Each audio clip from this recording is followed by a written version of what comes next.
Hi, I'm Charlie. I play guitar. Michael, I play drums. Mick, I sing. John, play guitar. Jared, and I play bass. Cool, thank you. All right. So how did you guys get started? Like, how did you meet? How did you start creating like the sound that you guys have now?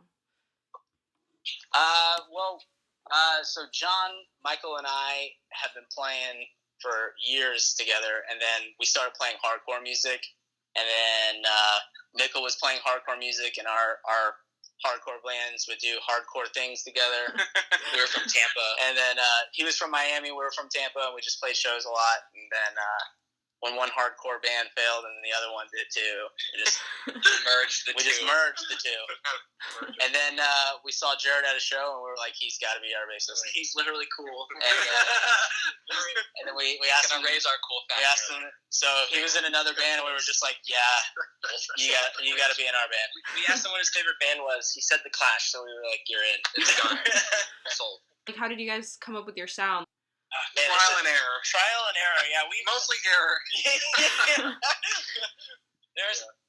I think we had an idea of being like a punk rock and roll, garage, power pop sort of band, and we didn't really know how to do it, and we did a lot of different sounds before we sort of landed where we are now. I think we're finally hit like the perfect ratio. Yeah, I think at least what we think is. Yeah, I think we figured it out, which feels real great.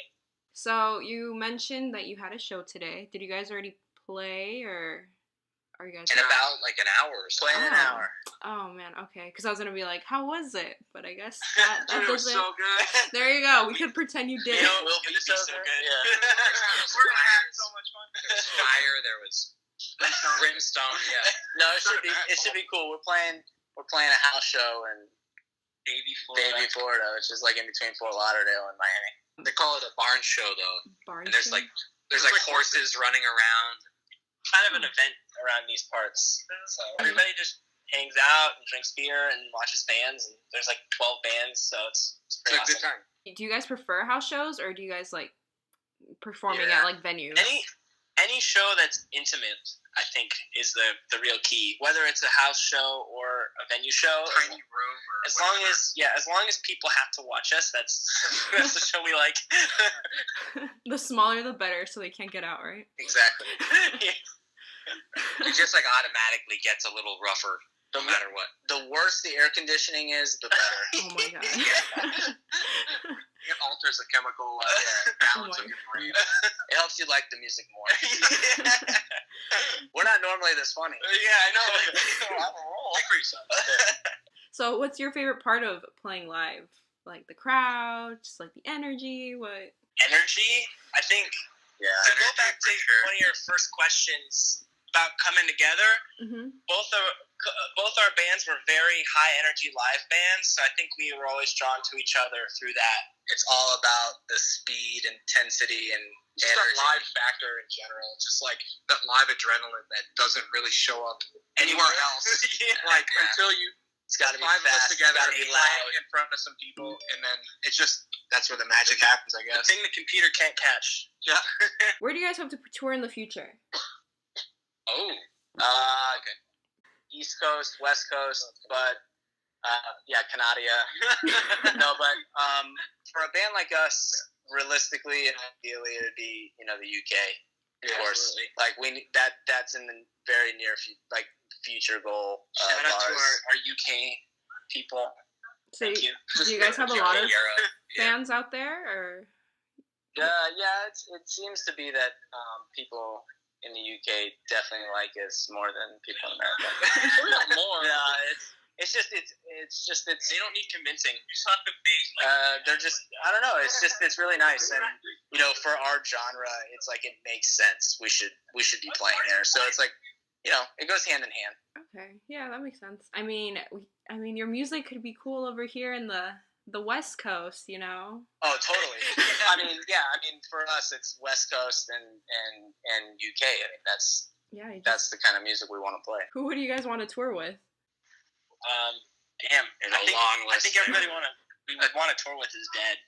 Well, Okay, that's okay. Yeah, dead or alive, In go some for it. capacity. In some capacity, there's not enough of them left to. some bands, Just mentally. I think we could all agree that some bands we'd love to play with would be, your White Reapers, Twin Peaks, Absolutely. Heinz, there's a band from New York called Boy Toy. They're a real treat to see. All those real rock and roll bands. None of those people are dead. They're all very alive. This is Jared. I saw White. I mean, I should have asked you guys to say your name first because now it's just gonna be like, it's okay, it's okay. I'll figure it out. Just like go based off of like what you think, who you think is talking. Just guess. Oh my god. Resident star of the show. First guy to say his name. Coincidentally, I saw White Reaper and Twin Peaks at a little club in Tampa, Florida, and it was the craziest thing. Like, I lost my shoe like halfway through it. Everyone jumped up on stage with the bands by the end of it. It was such a great time. It's like what we try to recreate. So us teaming up with them, the whole package, it's something, it's like a dream. It's a dream. It's such a ball of energy. You can't describe it. So last year you released your 2-track EP with Sure, and I Want You to Leave Your Body. Has your writing process or sound evolved since then? In the studio that we're recording at, Mike speaking. Okay. We were like put under this pressure where we would get together the night before and jam out like the newest songs on the record, and the next day just hammer them out like very naturally. Like when we were put in that setting with those 2 songs, we learned like between us and the guys recording it that it would pan out to be like a very like easy process because of like the atmosphere that they have chemistry there. too. Yeah. We have a natural chemistry that we've maybe ignored a little more than we should have. And I think we learned that the less that we try, the better our music comes out. I think also like with Sure, like we did Sure in a day, and I think that was like the spark of it all. Like we just went up there just on a whim. Like these were family friends, and it was just like, oh, my girlfriend's brother-in-law has a studio. Like, oh, okay, cool, let's go check it out. Basement. And like we showed up and tracked Sure in a day, and we were just like, oh, okay. So like gave us the confidence like that we kind of like needed. Like up until that point, we didn't really have like good experiences at studios. This is John speaking, by the way. So like when we got the invite to go visit, was it a Lowot? Like we were like kind of skeptical. We were like, hopefully this goes well. It never goes well. And then like it's just we got there and like just from the second we walked into to their studio, like just magic from that entire day. Like just everything they have, like just all the sickest gear. Like they're just the nicest guys, like-minded. Our band name with the blonder tongue, I have a tongue. Oh yeah, it was like even like Fate. We walked in and they had like on the keyboard like the piece of gear that we're named after, which is insane. It's just the most obscure thing ever. It's crazy. I don't even know what the. And they had one, so that's pretty cool. I feel like the writing process definitely just kept expanding from that. Yeah. It all just clicked. We really went from, we still do it. We like write in the garage and stuff. But we went from only writing in a garage to being thrown into that setting, and it really like catalyst. That was the catalyst to us writing the rest of the record that we didn't have to stop. Is coming out. Yeah. Most places that we would write or practice, we had 2 hours or 3 hours, and everything was too calculated. So a studio was perfect. Okay, well then my question now goes with that about your writing process. Like, could you describe? Is your writing process usually a collaboration, or is there someone just in the band that creates the songs? And I know you mentioned like it's in the garage, but now you work in the studio, so I'm assuming it's all of you together, right? Or so interestingly enough, both. It's kind of both.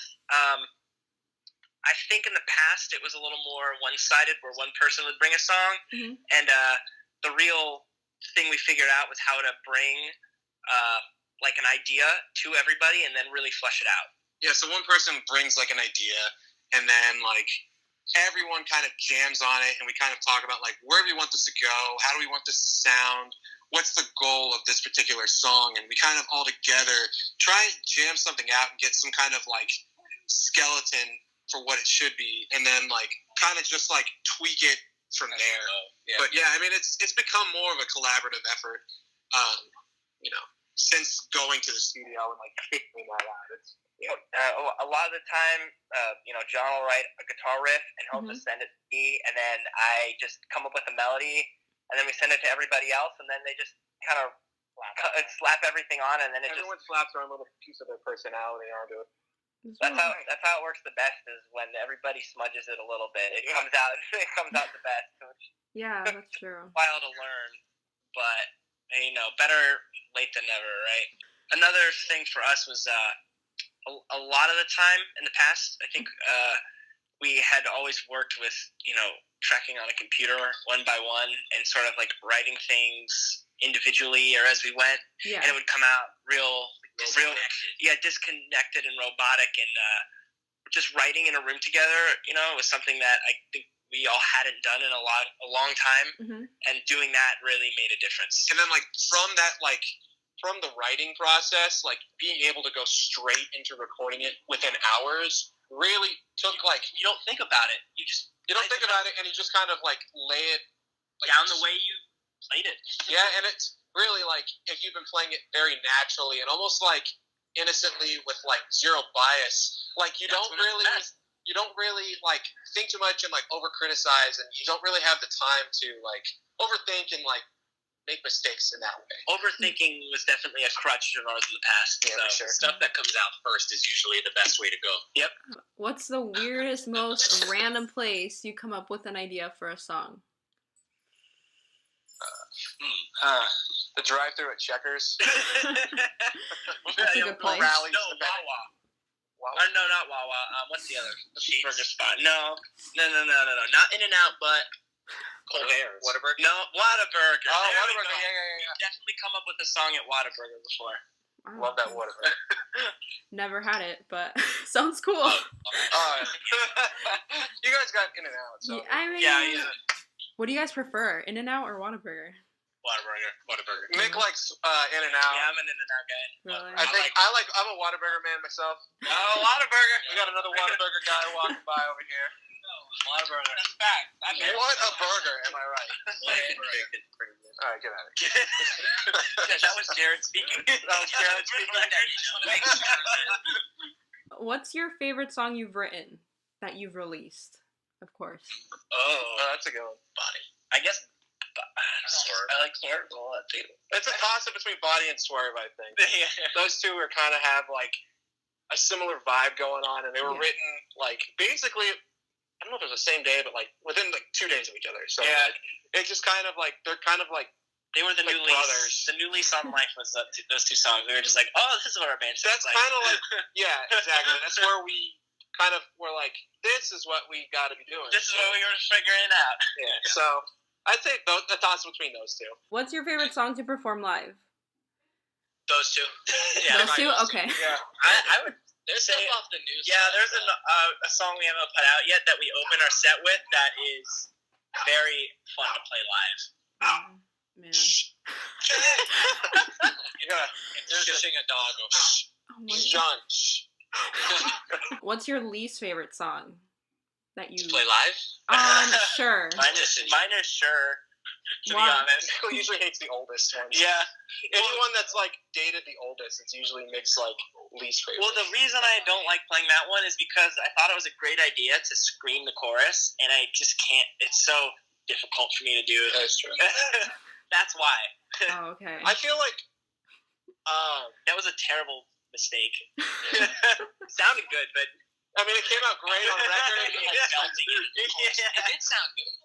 Yeah. I don't know. I think that might be different for everyone. And then also, I feel depending on what show we're playing. Yeah, that's true. Sometimes, the slower ones don't go over as, well, Joy Dealer. It's kind of if it's a harder show. Yeah. Who are your musical influences? Ooh. That's a lot. You go first. I introduce you. Jared, you go first. Oh, this is Jared here. Jared, boy Jay. Similar to Mick, I'd say a lot of the stuff I like is a lot of the first wave punk that came out of England in like late 70s stuff, 77, like the Clash, Sex Pistols, Buzzcocks, Sex Pistols, those types, real no frills rock and roll bands. Okay. And then getting a little later stuff like the Smiths and Susie and the Banshees and just stuff like that. This is Mick. Guided by Voices is a huge one, and the Strokes, to be honest, because that was the band that we sort of came together over. Yeah. The Stooges, of course. Stooges for sure. Stooges for sure. Queens of the Stone Age is a big one, actually. Yeah. A lot of like Led Zeppelin, Led Zeppelin, Black Sabbath. You're trying to go absolutely. like way back. Beatles, of course, like trying to write those quick poppers. Yep. Bops. Yeah, Bops. Oh, and Weezer, of course. Oh yeah. First 2 albums. Yeah. Oh, I guess Green album too. Green, a little bit of green. A little green. We'll take some green in there. Anything fuzzy is pretty much. Yeah. We shied away from fuzz pedals for a minute, and then we were like, that was a mistake. And then we. What a stupid idea. Yeah, it was terrible. Yeah. We fuzzed that fuzz. That'd be the short of it, I think. Yeah, I mean, that's a general. Oh, Nirvana, of course. Nirvana. Cliche, but tried and true. Yeah, you can't go. You like I learned how to play everything listening to that band, so. I'm gonna play everything the wrong way. I learned how to play everything the wrong way listening to The wrong way, but in the best way. The rightest. Who do you hope to collaborate with in the future? Who do we have to collaborate with? Yeah. Oh. Yeah. Anyone that's alive still. I mean, Let's bring someone back somehow. But yeah, sure. If you want to, if in this moment you want to bring someone back, just who would it be? Sid Vicious. The Ramones in their entirety? The original Ramones. How many dead Ramones are there? A lot. Like, yeah, there's a lot of them. Dead Ramones are like the Kennedys. They're the rock and roll Kennedys. Oh my God. No, but the original lineup of the Ramones. Are there any bands, artists we should check out? Northbound. Northbound. Actually, John Fraser of Northbound is actually standing right here. Oh, hello. Yeah, check them out. Our friends. They're way bigger than us. Oh, really? They're sick though. Check them out. Okay. Anybody else? Goudreau. I guess Goudreau. Check that band out. I'm in that one too. Single Mother. Oh, Single Mothers. Yeah, from Canada. They're great. Big School. Also from Canada. Also great. Check out Twin Upset. Let me try first. What'd you say? I don't know. Never mind. I think Twin Upset. I don't know. Twin Who is Upset. that? I don't know who that is, but. Oh, okay. What was your favorite moment of 2017? Recording the new songs, probably. Week and a half in the studio. Yeah, Just fucking we lived in there for a week. There was no windows. It was underneath a ramen shop. It was fantastic. If you haven't been to Sweet Melissa's in Savannah, Georgia, you need to go there because they have huge pizza. So we like pizza. Oh shit! A Fragile Tomorrow. Oh yeah. That's the guys at Low Watt Studios band who have a new record coming out. So check them out. Oh, okay. Yeah, those guys are solid. Yeah, they helped us become the band that we are today. Okay. Shout out to the. What can we expect from you in 2018? A lot of music. A lot of music. We're gonna be pumping it out hard and fast. Yeah. For 2018. Yeah. A lot of singles. Spotify, you're gonna get annoyed with us and how much music we're gonna be putting out. Now that we figured out the formula, we're just gonna keep cranking it out. Yeah, exactly. I mean, why not, right? Absolutely. How about tours? Any tours or anything? Touring. Yeah. Later this year. Is there anything else you guys want to add? Shout out to Low Watt Studios. Of course, all of our friends that we mentioned before. Anybody who is listening, cares enough to listen. Anyone who books us or anyone who buys something online, we really appreciate it. Allendale Green, they know what we're talking about. Sorry. Also, thank you. Sorry. Pouring out for that. And we're All right. Thank you, guys. Thank you. Thank you so much. thank you for taking the time, and we're about to go play. So All right. thank you. All right, no problem. Have a great show, guys. I'll talk to Thank you you so later. much. All right, Have a bye. good one. Bye. Bye. Bye. Bye.